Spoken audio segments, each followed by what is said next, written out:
Today on the Daily Dose, Mr. Gorbachev, tear down this wall. After years of economic decline and a rising awareness by average Joe Russians that the Soviet political elites ate caviar in their dakas, while average Joe stood hungry in food lines, the Soviet Union's ironclad grip over her citizens began to crumble by the late 1980s. Fully aware of the failing state of the Soviet economy, in 1985, General Secretary Mikhail Gorbachev began to usher in reforms that would move his nation from strict Marxist-Leninist communism to social democracy.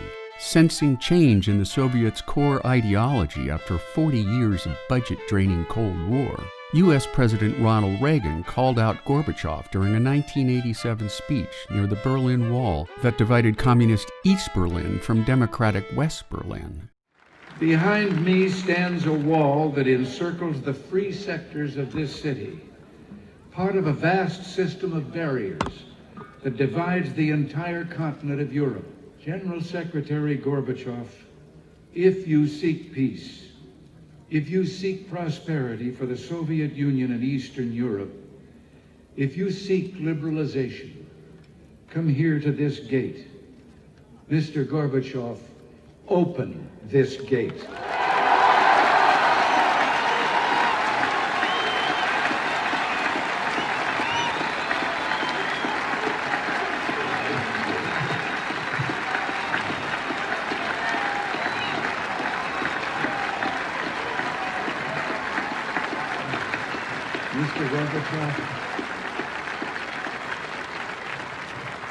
Mr. Gorbachev, tear down this wall.